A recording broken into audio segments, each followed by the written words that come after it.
Olá, tudo bem? Eu sou o João Pedro Fragoso, agora de volta das férias. Hoje quem está aqui comigo é o Rafael Oliveira, nosso repórter especial que cobre o dia a dia da Seleção Brasileira e da CBF. E esse é o Toque Passa, o videocast do Jornal o Globo com oferecimento da 7 Games e hoje sendo transmitido aqui da sede da Confederação Brasileira de Futebol, porque quem está aqui com a gente é Samir Chaldi, presidente da entidade. Samir, obrigado aí pela presença. Obrigado, e por nos João, receber obrigado. aqui na sua casa. É importante, né? A Casa do Futebol Brasileiro está sempre de portas abertas. Perfeito. Samir, a gente tem uma dinâmica no Toque Passa que a gente sempre gosta de, quando a gente recebe um convidado, perguntar para ele como é que é o dia a dia dele, como é que é o escopo de trabalho, como é que você trabalha no dia a dia, quem você recebe aqui, se o seu dia a dia é mais aqui no escritório da CBF ou é mais viajando, porque a gente sabe que, enfim, a agenda do presidente é sempre cheia, sempre agitada. Então, se você pudesse falar um pouquinho mais para a gente. Bem, João, é um mix, né? Na verdade, a semana passa muito rápido e ela é mesclada em agendas institucionais, com reuniões diretamente no gabinete e com muitas viagens nos estados do Brasil. Então, é bem agitada, né? A agenda cheia até outubro e sempre recebendo muito bem aqui na CBF. Legal. Bom, acho que vamos entrar aqui num tema que está quente no seu já comecinho de gestão, que é o fair play financeiro. Começaram os debates na semana passada, enfim, a gente tem a previsão aí de ser um assunto que vai dominar a pauta até o fim do ano. E a gente queria saber primeiro, porque assim, acho que o público, do senso comum, talvez não tenha muita noção do que é fair play financeiro. Muita gente pode achar que a partir de um determinado momento, todos os clubes vão receber o mesmo dinheiro, só vão poder fazer os mesmos investimentos. Não é bem assim, né? O que é o fair play financeiro? O que a CBF está buscando? O que ela pretende? Por que esse é o melhor momento para se debater o assunto? Na verdade, o fair play financeiro, ele se faz necessário, é um dos pilares dos nossos objetivos aqui à frente da instituição. O que nós queremos é achar um meio de autossustentabilidade do futebol brasileiro, dos clubes, e não é um mecanismo de punir os clubes, e nem de limitar recebimento de investimento, né? Que isso fique bem claro. Mas, resumindo, é aquele ponto: você só pode gastar o que você recebe, então nada mais do que isso. Então, a gente deu o kickoff inicial na semana passada, né, do Fair Play Financeiro. Fizemos questão de fazer isso em conjunto com clubes, federações, todos os envolvidos. Tivemos uma adesão muito grande, né, os 20 clubes da Série A, mais 14 clubes da Série B e mais 14 federações, né? E tivemos adesão muito grande a respeito deles. Trouxemos players do mercado importantíssimo nessa discussão. Então, a gente precisava tirar isso do papel, né? A gente viu outros momentos que isso não aconteceu e a gente falou, cara, é um processo que precisa de um tempo, nós precisamos achar o modelo ideal para o futebol brasileiro e começamos essas discussões para um projeto a médio e longo prazo. A gente dá tempo para os clubes se adaptarem. Então, dentro dessa primeira reunião, nós predeterminamos aí 90 dias para que, dentro dessas conversas, dessas reuniões que fossem feitas em cima do debate, trouxéssemos o melhor modelo, né, para que, a partir daí, definido o melhor modelo para o futebol brasileiro, a gente começar um período de transição e de adequação para os clubes. Dessa reunião com os clubes na semana passada, como é que foi esse encontro? Como é que a CBF avalia o saldo desse encontro, dessa reunião? Se você puder dar algum detalhe desse encontro com os clubes? Saldo muito positivo, né? Nós saímos muito satisfeitos da reunião, até pelos debates que tiveram, né? Foi o início de debate. Os clubes saíram satisfeitos por essa iniciativa que a CBF teve. Então, a gente acredita que tem tudo para caminhar, né, num caminho muito bom, para que logo a gente esteja implantando e implementando o fair play financeiro para o futebol brasileiro. Dentro desses assuntos que foram debatidos, já tem alguma direção em relação ao formato, em relação às regras, algo mais específico? Não, ainda não. Foi o primeiro debate, né, mais abrangente. Nós tivemos aí um palestrante da UEFA, que mostrou para a gente o modelo já realizado fora, e o que nós vamos ver é vários tipos de modelo de fair play financeiro, e nós vamos tentar achar o melhor, o mais adequado para a nossa realidade aqui do futebol brasileiro. Então, vocês terem recebido um representante da UEFA para mostrar como funciona na Europa não significa necessariamente que esse vai ser o modelo a ser seguido. Nas próximas reuniões, então, pode ser que algum representante de alguma liga europeia venha também para palestrar e falar sobre, e vocês entendam que um modelo ou outro é mais específico, ou então que a junção de vários modelos seja mais específica para o cenário do futebol brasileiro? Na verdade, é escutar todos, né? Nós colocarmos na mesa todos os modelos que já são implementados mundo afora, e a partir desses modelos a gente moldar um modelo próprio para o futebol brasileiro. Então, logo mais essa semana nós teremos a segunda reunião também do Fair Play, e a gente acredita que a gente vai achar o melhor meio para se implantar no futebol brasileiro. E, Samir, eu queria tentar entender um pouco na prática quando isso começa a valer, como é que... a gente tem 90 dias para esse documento ser formalizado.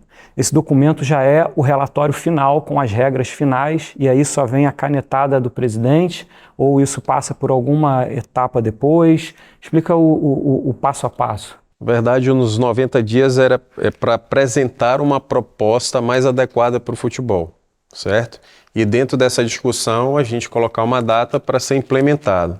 Foi implementado o Fair Play financeiro, a partir dali, a gente tem um cronograma todo a ser seguido, que aí vai a questão de adaptação dos clubes, etc. Na Europa, quando se implantou com mais de 10 anos. Então, lógico... As regras seriam colocadas em prática de uma forma gradual.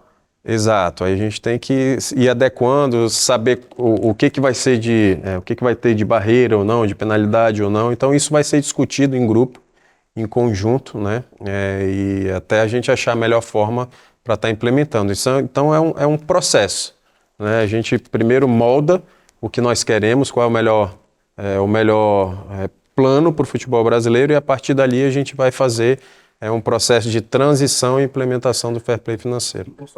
Bem, dentro desses 90 dias, vocês vão estudando e conversando sobre o formato, sobre as regras.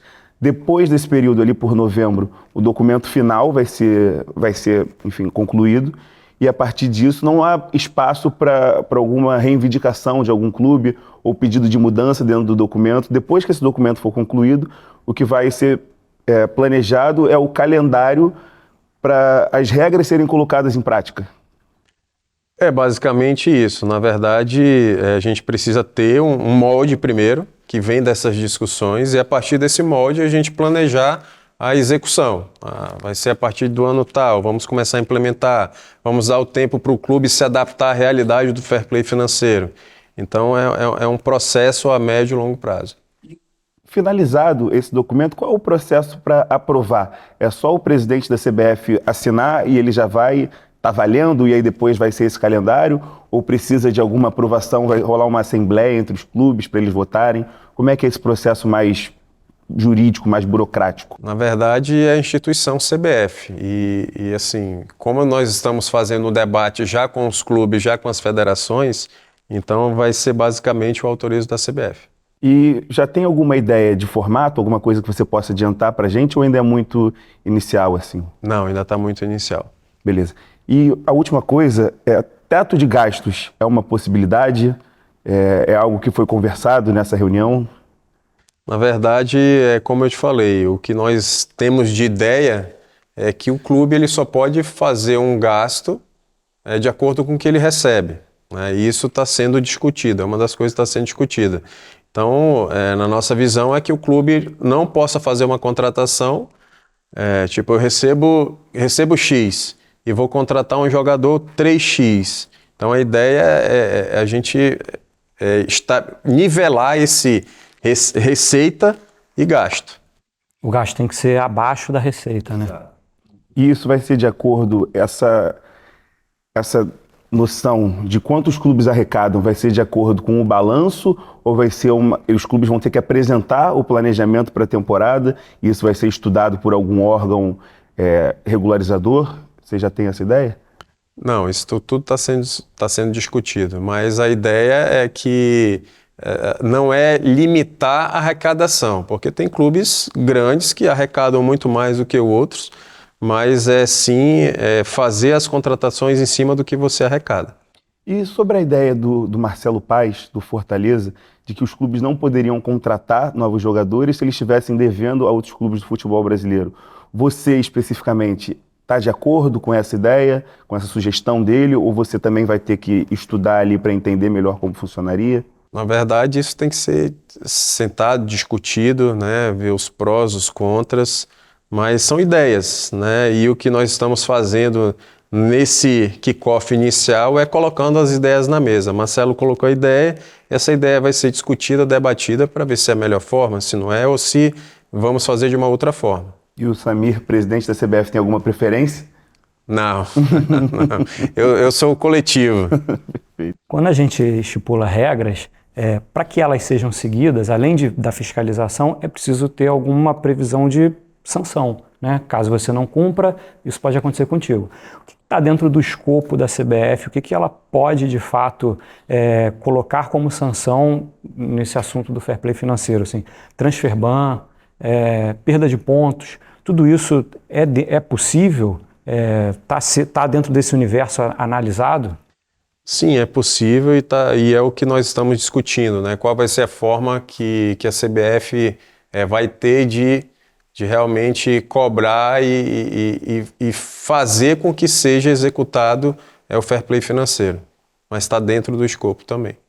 Não, perfeito. E, bom, como o senhor já explicou, existe uma preocupação principal de garantir que os clubes tenham a responsabilidade de só gastar dentro do que eles recebem. Quais são as outras premissas, as outras prioridades da CBF e do mundo do futebol brasileiro, né, com esse debate? Assim, por exemplo, atraso de salário de jogadores, calote em negociações entre clubes. Imagino que tudo isso vai entrar também nessas obrigações, nessas fiscalizações. O que mais que a gente pode falar?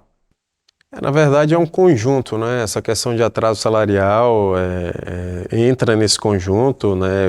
Eu já falei, o que nós queremos é que o futebol brasileiro ele seja sustentável, né? Então a gente tem que fazer um balanço de receitas, de gastos, de custos, e isso entra também a questão do salário dos jogadores. Então, o que nós queremos é ter um futebol mais nivelado, né? De uma forma correta, para que não haja a questão do doping financeiro, que isso prejudica principalmente os clubes que têm menor receita, que pagam suas contas em dia. Então, o que a gente quer é dar mais uma transparência e uma competitividade maior em relação a todos os clubes. Dentro desse calendário que vai ser colocado em prática de forma gradual, já há previsão de que em 2026 alguma etapa do fair play financeiro passe a valer? Olha, como eu te falei, é um processo, né? Isso não é da noite para o dia. Na Europa passou 10 anos para ser aprovado. Então, nós estamos pegando uma fase que já tem locais que já acontece o fair play financeiro. Então, a ideia é que o menor tempo possível a gente consiga colocar alguma coisa em prática. Mas não tem um tempo pré-determinado. A partir de janeiro, a partir de fevereiro, não. A gente tem que dar tempo ao tempo, dar tempo para os clubes se adaptarem à realidade e assim a gente poder cobrar alguma coisa. E você falou, mas só para ter certeza, há a possibilidade de da CBF criar um órgão regularizador para fiscalizar essa questão do fair play financeiro, ou vai ser mais a cargo da CBF, da entidade CBF mesmo? E vai ter algum diretor específico, alguma coisa assim, ou ainda também é cedo para falar? As duas possibilidades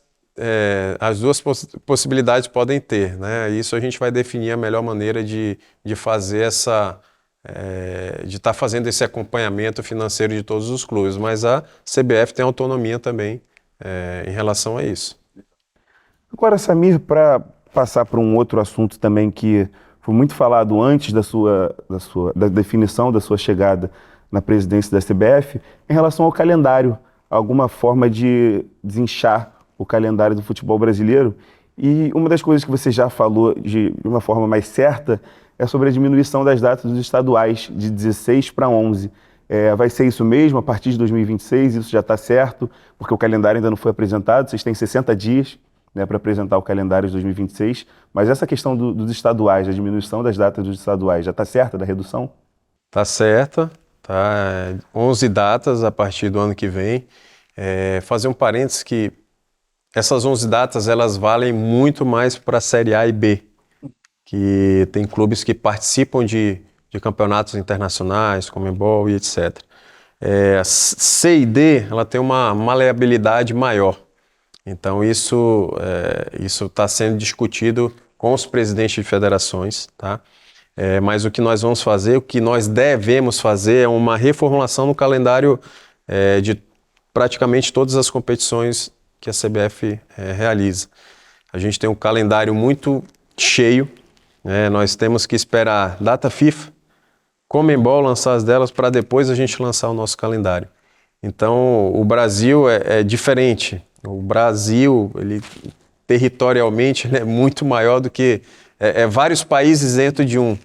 Então a nossa logística, a nossa questão de datas sempre é muito apertada. Ano que vem nós vamos ter uma Copa do Mundo com mais datas, então se faz necessária essa adequação, até por conta dos clubes, era um pedido dos clubes isso, era um pedido dos jogadores, né? Eu sou médico da medicina esportiva, eu sei o quanto o período de recuperação faz diferença para os jogadores. Então, foi colocado como objetivo essa redução. Hoje nós temos um consenso de quase 100% das federações que é necessário essa redução, estão nos apoiando. Nós vamos ter reformulação também no Campeonato Brasileiro Série D, Copa Verde, Copa do Nordeste, então, e Copa do Brasil. Então a gente está fazendo um rearranjo de todas as nossas competições para a gente conseguir encaixar o calendário brasileiro aí como o mínimo de prudência. Para não perder, então, uma coisa que você já adiantou aqui, ou seja, só os estaduais dos clubes da Série A é que vão ter essa limitação de 11 datas. O estadual, por exemplo... Série A e B. A e B, tá. Então, os estaduais que não contêm representantes nessas séries, eles vão ter uma permissão, um prazo maior, um período de datas maior. Vai adequar de acordo com cada federação, mas eles vão ter uma maleabilidade maior. E aí, quando você fala também, aproveitando a sua deixa de uma reformulação maior do calendário, porque é isso, tem equipes que estão com um calendário muito inchado, tem equipes que não, que acabam o estadual, elas não têm o que fazer. Vocês pretendem, então, dentro dessa revisão da Série D, da Copa do Brasil, a ideia é ampliar a participação de clubes nesses torneios? E aí, dentro disso, aproveito para perguntar sobre a tal da Série E, que já te perguntaram. O que está nos planos para o ano que vem? Essa Série E está dando muita dor de cabeça? Não, na verdade, olha, em nenhuma fala minha eu falei sobre Série E, né? Fazer um parênteses aqui também, Série C e Série D pagas integralmente pela CBF. Então, eu assim, particularmente não estou pensando em Série E no momento. Pode ser que futuramente a gente tenha que pensar, mas o que nós estamos pensando realmente é nessa questão da reformulação. Aí tu já quer arrancar uma informação minha que é só daqui, 60 não, agora é 50 dias, menos de 50 dias, mas ele vai aí acontecer uma questão de ampliação de vagas, etc. Os clubes vão ficar satisfeitos, sim. Eu acho que as federações irão ficar satisfeitas pelo modelo que a gente está pensando e trabalhando em cima disso, mas a ideia é nunca desvalorizar o futebol brasileiro. E eu sou um defensor dos estaduais. Os estaduais, principalmente Série C e Série D, né, de séries menores, é o que fomenta o futebol raiz, né, o que dizem. Então, eu vejo alguns comentários, tem que acabar com o estadual, tem que acabar com isso. Se acabar o estadual, acaba o futebol de base. E o que nós queremos não é acabar, mas o que nós queremos é organizar e deixar um campeonato mais sustentável, mais limpo, onde você tem um produto melhor para você até comercializar. Então a ideia nossa não é acabar, é realmente fortalecer todos os estaduais. Só para deixar claro, já é ampliação de vagas na Série D e na Copa do Brasil. Aí eu não sei, é tu que tá falando. Não, eu achei interessante isso que você falou. Se acabar o estadual, acaba o futebol de base. Por que você acredita? Eu vendo uma realidade de uma Série D, de uma federação menor. E eu sei o quanto é importante um campeonato estadual. Eu sei, lá no meu estado, por exemplo, o estadual é o ano todo que a gente espera o campeonato estadual para a gente movimentar. A gente movimenta a economia local, a gente movimenta os clubes. Então, é o momento do futebol raiz, digamos assim. Então, o que seria do meu estadual, o que seria do meu futebol no meu estado se não tivesse meu estadual? Eu fico tentando imaginar, acho que não teria futebol. Então, na verdade, eu preciso fortalecer os estaduais, né? Mesmo que seja, por exemplo, eu te dou um exemplo, Série A, Série B, vai reduzir data, mas a gente vai fortalecer mais os campeonatos.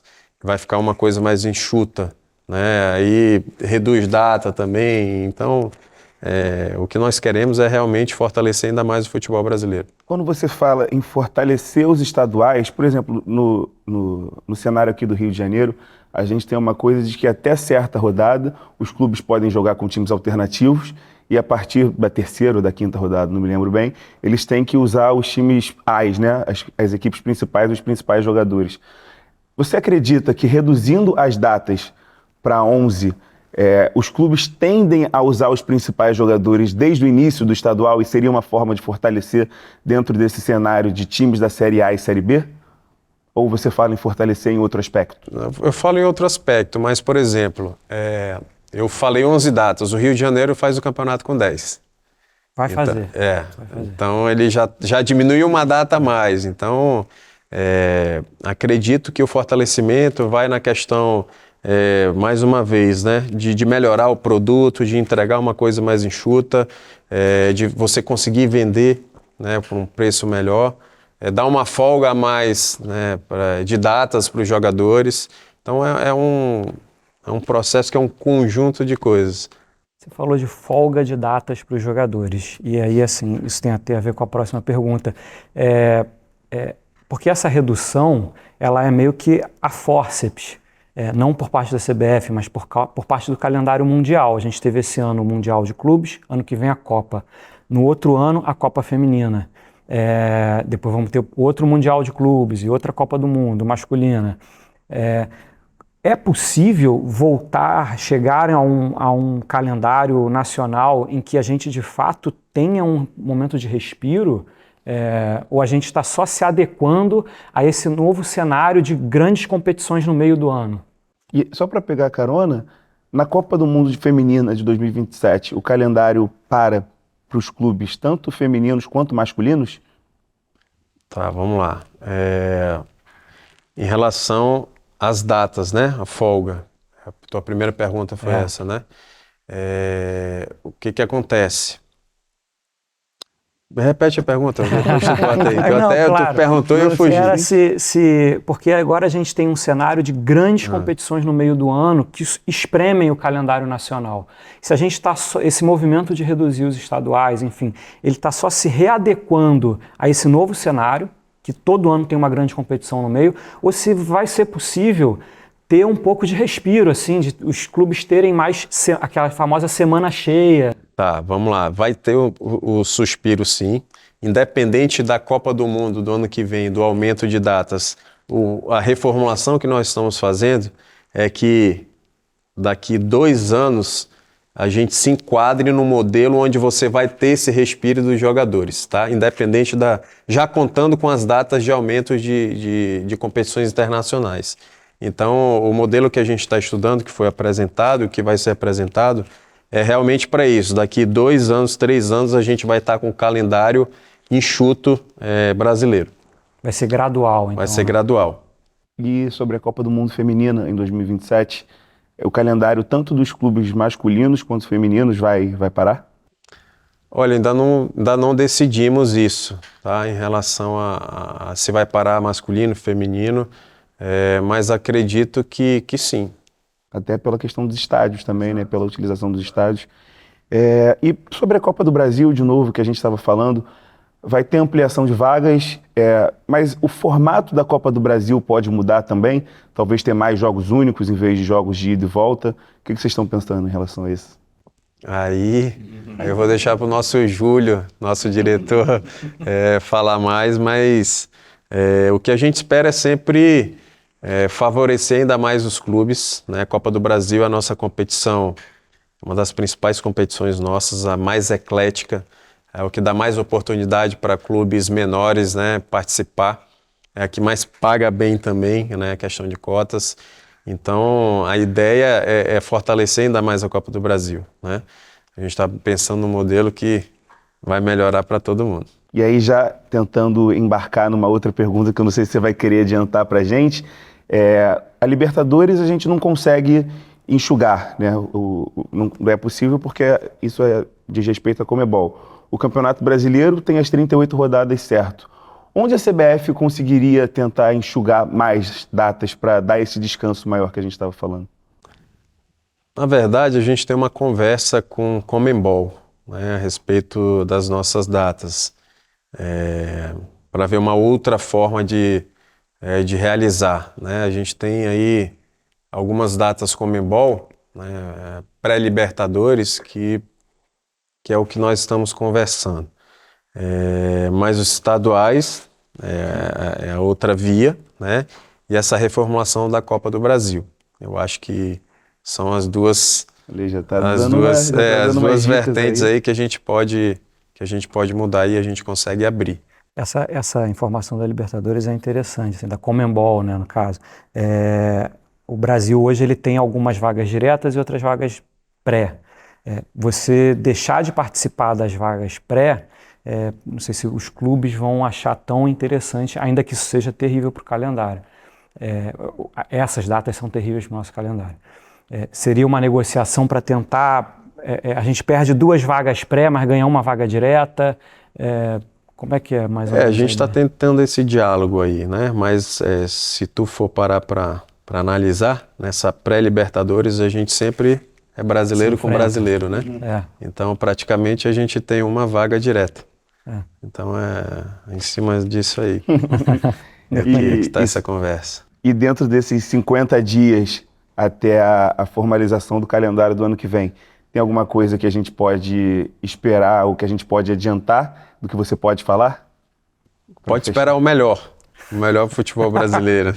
E os clubes brasileiros vão gostar mais ou você acha que vai ter Vamos gostar mais. Então, beleza. E, Samir, outro assunto que foi muito falado também por ti na época da campanha foi em relação à arbitragem, a melhora da arbitragem. E a gente estava até falando disso antes de chegar aqui, porque o Rafa foi lá nos treinamentos que eles têm feito, os árbitros. Eu queria te perguntar o que a CBF tem de planejamento para a melhora da arbitragem no futebol brasileiro. Tem essa questão já dos treinamentos mais específicos ali no centro de treinamento, mas além disso, tem mais alguma coisa prevista dentro desse...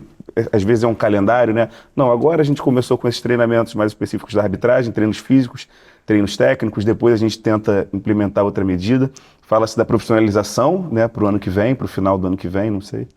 Na verdade, a arbitragem é um assunto, né, que eu defendo bastante. Eu defendo a educação continuada na arbitragem, tanto que nós começamos esse treinamento com os nossos árbitros aí, Série A, Série B, já está no 3º encontro aqui.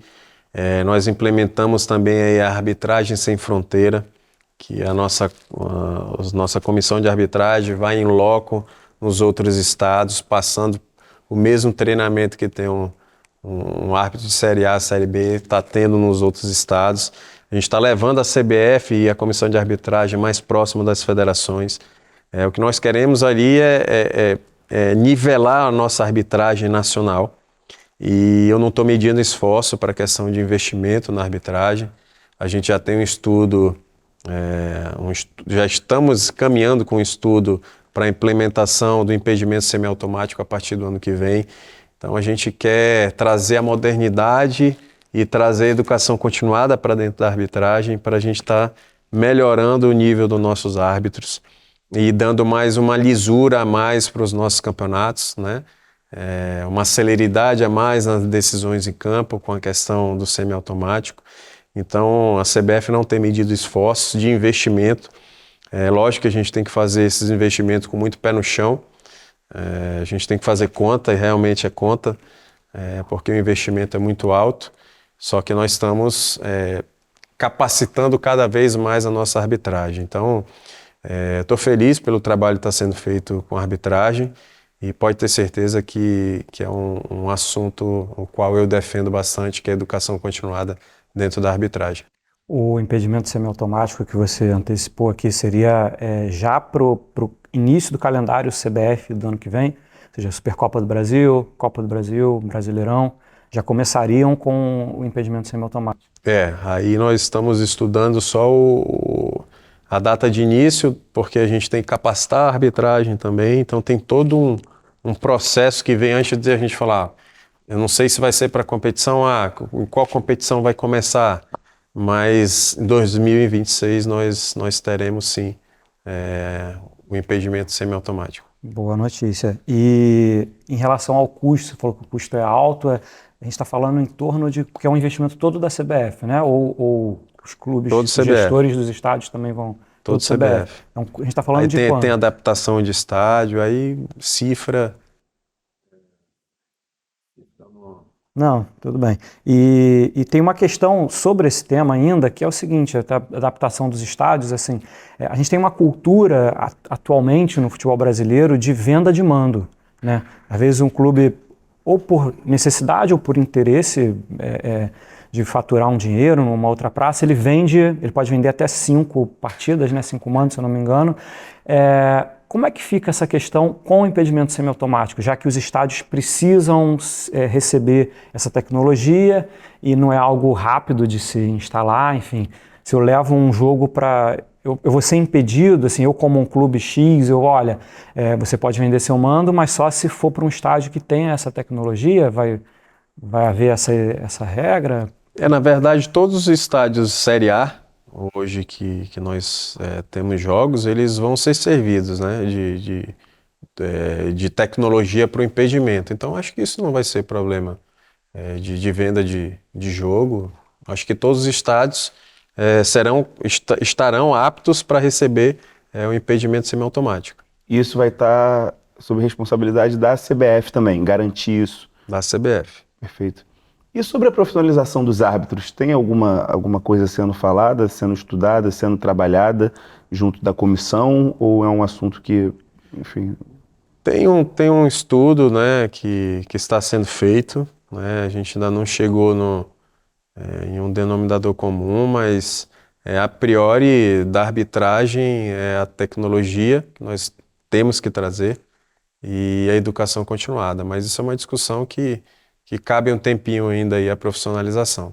Agora, o Samir, como pessoa próxima do futebol, como amante do futebol, como alguém que assiste diversos jogos, você está satisfeito com a arbitragem do futebol brasileiro hoje? Olha, eu estou satisfeito com a melhora da arbitragem, tá? Isso são dados, né? A gente tinha muitas reclamações passadas e essas reclamações elas vêm diminuindo. A gente vem vendo o trabalho que a comissão de arbitragem vem fazendo à frente e tem total apoio meu, tá? A gente sabe que às vezes acontecem, né, erros são humanos, mas o que é devido da CBF, o que cabe a mim como presidente, eu estou fazendo, que é apoiando, capacitando e trazendo as tecnologias necessárias para deixar o jogo mais liso possível. Dentro dessas reclamações que você falou que tem recebido menos, quando um clube publica uma nota oficial dizendo que vai à CBF para oficializar uma representação de reclamação a uma arbitragem, como é que funciona isso? O que a CBF recebe dos clubes? Os clubes costumam vir, de fato? A partir disso, tem alguma coisa que pode ser feita? Como é que é esse processo?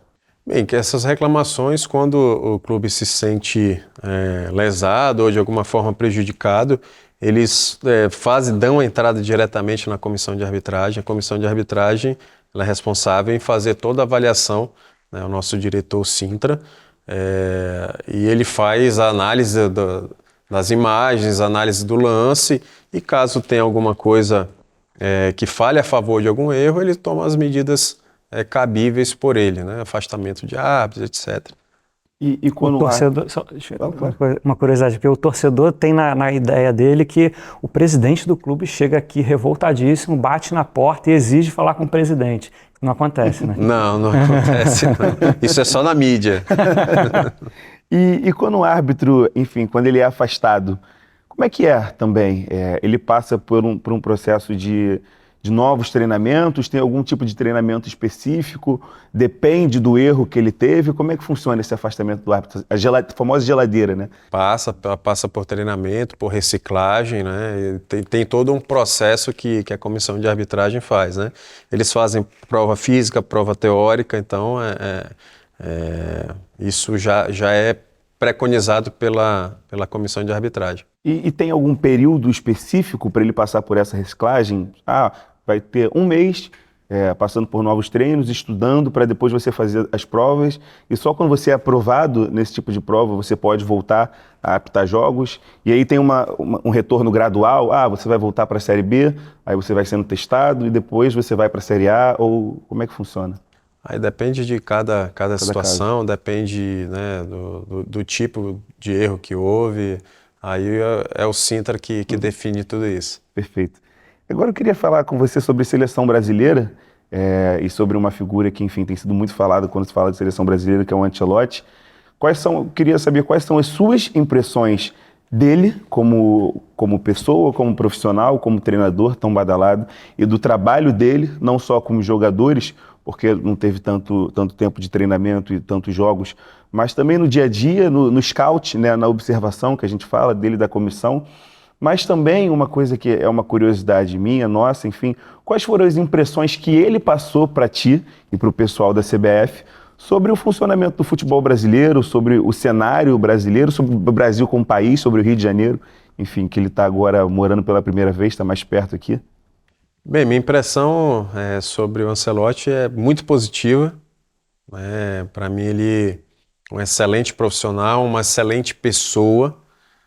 Já trabalhou com vários atletas brasileiros, então ele sabe lidar com os nossos atletas, e nada mais justo do que, para mim, o melhor técnico do mundo está dirigindo, né, a melhor seleção, a mais campeã das seleções de todos os tempos. Então, é uma receita que pode dar um resultado fantástico, e para que ele tenha esse resultado, né, ele tem total autonomia de escolha dos jogadores, toda a comissão técnica, o Ancelotti junto com o Rodrigo, então deixo bem à vontade, fiz questão de colocar tudo que fosse necessário à disposição deles para que o nosso sonho da tão sonhada, né, sexta estrela seja uma coisa palpável, né?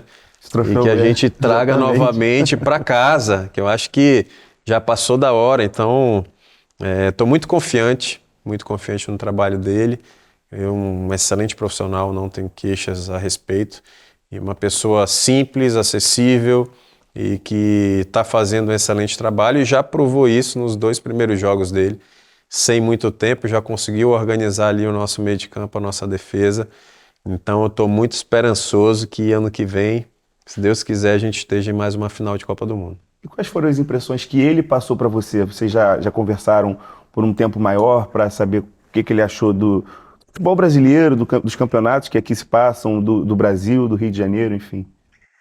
Ele é super positivo, ele sabe o quanto nós temos de jogadores aqui, de bons jogadores, né, jogando os campeonatos aqui do Brasil. Ele sabe da seletividade que nós temos aí de jogadores representando o Brasil fora também. Então ele está muito recheado de jogadores, de possíveis, né, convocáveis aí para o dia 25. Dia 25 já é a convocação. E ele fala, cara, matéria-prima tem demais aqui. E ele vai quebrar a cabeça aí para ele estar fazendo a nossa convocação e trazendo os melhores jogadores. Então ele trabalha muito em cima de estatísticas, de resultados, né, de como o jogador está no momento, e eu acho que é isso. Existe alguma conversa ou algo pré-conversa sobre o pós-2026 dele, assim, porque a gente sabe que o contrato é só até a Copa. Todo mundo muito satisfeito um com o outro até agora, e 2026 já é logo ali. Existe alguma coisa, um fio de conversa aí para a permanência dele? Não, aí passo por passo. A gente vai um dia de cada vez. Mas a gente não entrou nesses assuntos ainda. Samir, enfim, como a gente falou no início, o tempo do presidente da CBF é sempre mais curto ali, então eu queria te agradecer por estar aqui com a gente no Toque Passa, por nos receber aqui, enfim, é um prazer, é uma honra para a gente. E para encerrar, eu queria te perguntar sobre um assunto que eu não sei se você já falou de uma forma mais aprofundada, mas que desde que você chegou, você já teve que resolver, que foi a famigerada camisa vermelha que a seleção brasileira usaria na Copa do Mundo do ano que vem. Eu queria te perguntar qual foi a sua... Como você recebeu a notícia de que a seleção, quando você chegou para assumir a CBF, como você recebeu a notícia de que a seleção brasileira e a empresa fornecedora de materiais estavam produzindo uma camisa vermelha para ser utilizada na Copa do Mundo. E como é que você, enfim, teve que agir ali nos bastidores, se você de fato vetou essa ideia, como é que foi falar com a fornecedora para parar, travar as máquinas, né, como a gente parem as máquinas, como a gente diz, e parar, interromper a produção do uniforme? Bem, fui pego com uma surpresa, né? Para mim foi uma surpresa. Você chegou a ver a camisa, como é que seria? Não, chegar a ver a camisa não, mas assim, quando me falaram, eu fiquei surpreso, até porque o vermelho não tem nas cores da bandeira do Brasil, e fazendo um comentário, né, isso é apolítica, tá? Muitas pessoas levam pelo lado político, e eu não tive essa visão do lado político. Eu tive essa visão do patriotismo, da questão da nossa bandeira, das cores verde, amarela, azul e branca. E eu acho que esse símbolo ele não pode ser perdido, essa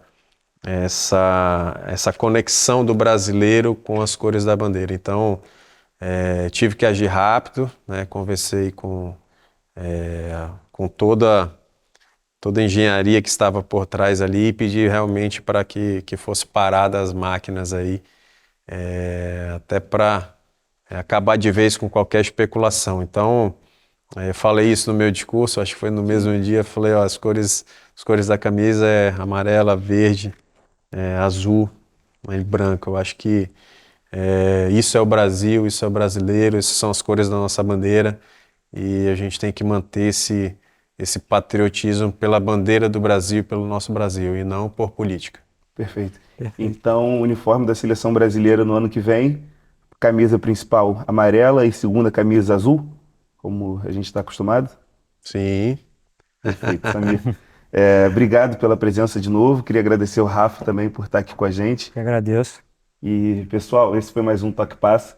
Espero que vocês tenham gostado aí. Semana que vem tem mais. Valeu.